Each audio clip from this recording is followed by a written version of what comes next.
तो आज हम पढ़ेंगे ब्रह्म पुराण का अगला अध्याय। इसका नाम है समुद्र ऋषि सत्र आदि तीर्थों की महिमा तथा गौतमी महात्मा का उपसंहार। ब्रह्मा जी कहते हैं, नारद, समुद्र तीर्थ सब तीर्थों का फल देने वाला है। उसके स्वरूप का वर्णन करता हूँ, मन लगाकर सुनो। गौतम के विदा करने पर पाप नाशनी गंगा जब तीनों लोगों का उपकार करने के लिए ब्रह्मगिरी से पूर्व समुद्र की ओर चली, तब मार्ग में मैंने उनके जल को लेकर कमंडल में धारण किया। परमात्मा शिव ने उन्हें मस्तक पर चढ़ाया। वे भगवान विष्णु के चरणों से प्रकट हुई। ब्रह्मर्षि गौतम ने मर्तलोक में उनका अवतरण कराया। वे स्मरण मात्र से सब पापों का नाश करने वाली है और गुरुओं की भी गुरु है। समुद्र ने जब उन्हें अपनी ओर आते देखा, तब मन ही मन विचार किया, जो संपूर्ण जगत की वंदनीय और सबकी ईश्वरी है, जिन्हें ब्रह्मा तथा शिव आदि देवता भी मस्तक झुकाते हैं, उनके स्वागत में मुझे कुछ दूर आगे तक जाना चाहिए, नहीं तो मेरे धर्म में दोष आएगा। जो अपने घर आते हुए महापुरुष को लेने के लिए मुंहवश स्वयं उपस्थित नहीं होता, उस पापी की रक्षा करने वाला दोनों लोकों में कोई नहीं है।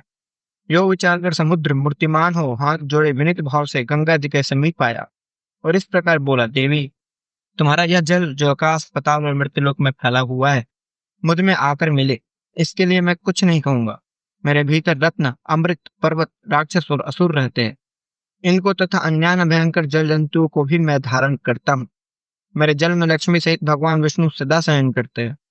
इस चराचर जगत में मेरे लिए कुछ भी असंभव नहीं है। मैं तुम्हारे स्वागत में यहाँ तक आया हूँ। जो अपने से बड़े के आने पर अहंकारवश आगे बढ़कर उसका स्वागत नहीं करता, वह धर्म आदि से भ्रष्ट होकर नरक में पड़ता है। भगवती गंगा, तुमसे एक प्रार्थना करता हूँ, तुम 7 धाराओं में आकर मुझसे मिलो। यदि एक ही धारा के रूप में आकर मिलोगी तो मैं तुम्हारे दूसरा वेग को धारण न कर सकूंगा। समुद्र का यह वचन सुनकर गौतमी गंगा ने कहा, तुम मेरी यह बात मानो। सप्तर्षियों की जो अरुंधति आदि पत्नियां हैं, उन सबको अनेक पतियों सहित ले आओ, तब मैं छोटे रूप में हो जाऊंगी। बहुत अच्छा कहकर समुद्र सप्तर्षियों और उनकी पत्नियों को ले आया। तब गोदावरी देवी 7 धाराओं में विभक्त हो गई और उसी रूप में उनका समुद्र में संगम हुआ। सप्तर्षियों के नाम पर वे सप्त गंगा के नाम से विख्यात हुई, जहाँ भक्ति पूर्वक जो स्नान, दान, श्रवण, पाठ और स्मरण आदि शुभ कर्म किया जाता है, वह समस्त अभिष्ट वस्तुओं को देने वाला होता है। पाप की हानि, भोग और मोक्ष के प्राकृतिक संबंध की प्रसन्नता के लिए तीनों लोकों में समुद्र तीर्थ से बढ़कर दूसरा कोई तीर्थ नहीं है। समुद्र तीर्थ के अतिरिक्त वहां ऋषि सत्र तीर्थ भी है, जहाँ सातों ऋषि तपस्या के लिए बैठे थे और जहाँ भीमेश्वर शिव विराजमान है। वहां का वृत्तांत इस प्रकार है। 7 ऋषियों ने गंगा को 7 धाराओं में विभक्त किया।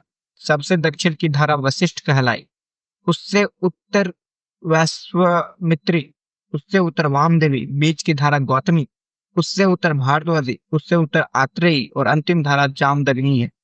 उन सब ऋषियों ने मिलकर वहां बहुत बड़े सत्र का अनुष्ठान किया। इसी बीच में देवताओं का प्रबल शत्रु विश्वरूप वहां आया और ब्रह्मचर्य तथा तपस्या के द्वारा उन ऋषियों को प्रसन्न करके विनय पूर्वक पूछा, मुनिवरों, यज्ञ अथवा तपस्या जिस उपाय से भी मुझे बलवान पुत्र प्राप्त हो, जिसे देवता भी परास्त न कर सके, वह उपाय बतलाइए। तब परम बुद्धिमान विश्वामित्र ने कहा, तात, कर्म से नाना प्रकार के फल प्राप्त होते हैं। 3 कारणों में कर्म ही पहला कारण है, दूसरा कारण कर्ता है, तीसरा कारण के अंतर्गत उपादान और बीज आदि अन्य उपकरण है। उपादान और बीज को विद्वानों ने कर्म नहीं माना है। जहाँ बहुत से कारण उपस्थित हो, वहाँ कर्म ही प्रधान कारण सिद्ध होता है, क्योंकि कर्म करने से फल की सिद्धि देखी जाती है और न करने से नहीं। अतः फल की सिद्धि कर्म के ही अधीन है। कर्म भी 2 प्रकार के जानने चाहिए, क्रियमाण और कृत। क्रियमाण कर्म का जो साधन है वो कर्तव्य बताया गया है। विद्वान पुरुष कर्म करते हुए जो भावना करता है, उसके अनुरूप ही उसके फल की सिद्धि होती है। यदि बिना भावना के विधि पूर्वक कर्म का अनुष्ठान करता है तो उसे अन्य प्रकार का फल मिलता है, किंतु भावना करने पर संपूर्ण फल उस भावना के अनुरूप ही होता है। अतः तप, व्रत, दान, जप और यज्ञ आदि क्रियाएं कर्म के अनुरूप भाव होने से भी अभिष्ट फल देती है। भाव भी 3 प्रकार का जानना चाहिए, सात्विक, राजस और तामस। जिस भावना के अनुरूप कर्म होगा वैसा ही फल मिलेगा। अतः फल की प्राप्ति कर्म के अनुसार और भावना के अनुरूप भी होती है। इसलिए कर्मों की स्थिति विचित्र है। यो समझकर विद्वान पुरुष को अपनी इच्छा के अनुकूल भाव भी बनाना चाहिए, फिर उसके अनुरूप कर्म भी करना चाहिए। फल देने वाला भी जब फल चाहने वालों को फल देने में प्रवृत्त होता है, तब उसके कर्म और भावना के अनुसार ही फल देता है। कर्म, धर्म, अर्थ, काम और मोक्ष चारों पुरुषार्थों का कारण है। यदि निष्काम भाव से कर्म हो तो वह मुक्तिदायक होता है, और सकाम भाव से होने पर वही बंधन का कारण बन जाता है। अपने भाव के अनुसार ही कर्म कर बनता है तथा वही इस लोक और परलोक में भांति भांति के फल देता है। भाव के अनुकूल कर्म होता है और तदनुसार भोग मिलता है, अतः भाव सबसे बढ़कर है। तुम भी भाव के अनुसार कर्म करो, फिर जो चाहोगे प्राप्त कर लोगे। बुद्धिमान विश्वामित्र मुनि का कथन सुनकर विश्वरूप ने तामस भाव का आश्रय ले दीर्घ काल तक तपस्या की। प्रधान प्रधान ऋषियों के मना करने पर उसने अपने क्रोध के अनुरूप देवताओं के लिए भयंकर कार्य किया। भयंकर कुंड खोदकर उसने भयानक अग्निदेव को प्रज्वलित किया और उसी में बैठकर मन ही मन अत्यंत भयंकर रौद्र पुरुष का आत्म रूप से चिंतन किया। उसे इस प्रकार तपस्या करते देख आकाशवाणी हुई, भीम स्वरूप जगदीश्वर शिव की महिमा को कौन जानता है। वे संपूर्ण जगत की सृष्टि करते हैं तो भी उसकी आसक्ति से लिप्त नहीं होते। यो कहकर आकाशवाणी मौन हो गई। महेश्वरगढ़ भगवान भीमेश्वर को नमस्कार करके अपने अपने आसन को चले गए। विश्वरूप महाभीम अत्यंत भयंकर था। उसके कर्म भी भयंकर थे। उसकी आकृति भी बड़ी भयानक थी। उसके हृदय का भाव भी भयंकर ही था। उसने भीम स्वरूप भगवान रुद्र का ध्यान करके अग्नि में अपनी आहुति दे दी। तब से उसके द्वारा आराधित भगवान शंकर भीमेश्वर कहलाते हैं। वह किया हुआ स्नान और दान निस्संदेह मोक्ष देने वाला होता है।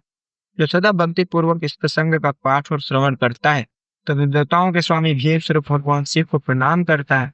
उसे भगवान शिव अपने सर्व पापहारी चरणों की शरण में लेकर मुक्ति प्रदान करते हैं। यो तो भगवती गोदावरी सर्वत्र और सदा ही संपूर्ण पाप राशि का विनाश करने वाली तथा परम मोक्ष देने वाली है। तथापि वहां जहां वे समुद्र में मिली है वहां उनका महात्मा विशेष रूप से बढ़ा हुआ है। जो पुण्यात्मा प्राणी गोदावरी सागर संगम में स्नान कर लेता है वह अपने पूर्वजों का दूसरा नरक से उद्धार करके स्वयं भी भगवान शिव के धाम में जाता है। जो वेदांत द्वारा जानने योग्य तथा सबका उपास्य साक्षात वह ब्रह्म ही भीमेश्वर रूप में उससे प्रकट है। भीमेश्वर का दर्शन कर लेने पर जीव फिर भयंकर दुख देने वाले संसार में नहीं प्रवेश करते। देवताओं के भी वंदनीय गंगा जब समुद्र में मिली तब संपूर्ण देवता और मुनि उनके पीछे पीछे स्तुति करते हुए गए। वशिष्ठ, जबाली, याज्ञवल्क्य, कृतु, अंगिरा, दक्ष, मरीच, अन्यान्य वैश्वगढ़, सतातप, सावनी, देवराज, भृगु, अग्निवेश, आत्रे, मरीच, मनु, गौतम, कौशिक, तुम्बरु, पर्वत, अगस्त, मार्कंडे, पिप्पल, यादव, योगीजन, वामदेव, आंगिरस तथा भार्गव ये समस्त पुराण वेदा महर्षि प्रसन्न चित्त से वैदिक मंत्रों द्वारा देवी गोदावरी की स्तुति कर रहे। गोदावरी को समुद्र में मिली हुई देख भगवान शिव और विष्णु ने भी मुनियों को प्रत्यक्ष दर्शन दिया। देवताओं और पितरों ने भी सबको पीड़ा दूर करने वाले उन दोनों देवताओं का दर्शन और स्तवन किया।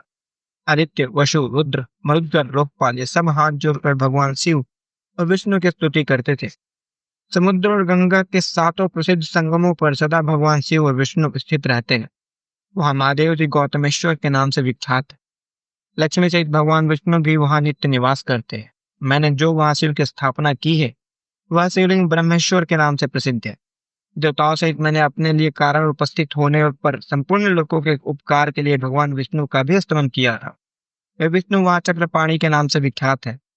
वहीं इंद्र तीर्थ भी है और उसी को हैग्री तीर्थ भी कहते हैं। वहां सोम तीर्थ भी है जहाँ भगवान शिव सोमेश्वर के नाम से प्रसिद्ध है। एक समय इंद्र ने बड़े बड़े यज्ञों द्वारा मेरी आराधना करके मेरे प्रसाद से अपना मनोरथ सिद्ध किया था। तब से मैं भी वहीं सब लोगों का उपकार करने के लिए रहता हूँ। विष्णु और शिव तो वहां है ही। अग्नि ने जहाँ यज्ञ किया वह स्थान आग्नेय तीर्थ के नाम से प्रसिद्ध है। तदनंतर आदित्य तीर्थ है जहाँ वेद में आदित्य प्रतिदिन मध्याह्न काल में दूसरा रूप धारण करके मेरा शिव का विष्णु का दर्शन एवं उपासना करने के लिए आते हैं। वहां मध्याह्न काल में सब लोग वंदनीय है क्योंकि न मालूम सूर्य वहां किस रूप में आ जाए। उसके सिवा पर्वत श्रेष्ठ इंद्रगोप पर एक दूसरा तीर्थ भी है। वहां किसी कारणवश गिरिराज हिमालय ने महान शिवलिंग की स्थापना की थी, अतः उसे अद्रि तीर्थ कहते हैं। वह किया हुआ स्नान और दान संपूर्ण अभिष्ट वस्तुओं को देने वाला तथा शुभ है। इस प्रकार गौतमी गंगा ब्रह्मगिरी से निकट कर जहाँ समुद्र में मिली है वहां तक के कुछ तीर्थों का मैंने संक्षेप से वर्णन किया है।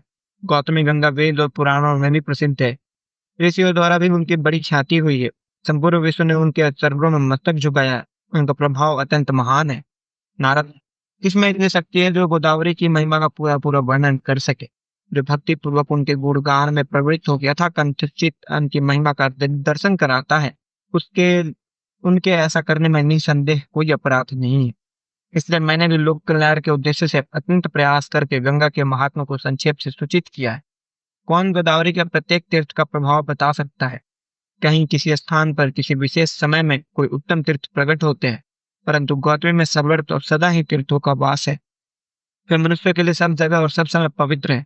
उनके गुणों का वर्णन कौन कर सकता है? उनके लिए तो केवल नमस्कार करना ही उचित जान पड़ता है। नारद जी ने कहा, सुरेश्वर, अब गंगा के तीनों देवताओं से संबंध रखने वाले बताते हैं।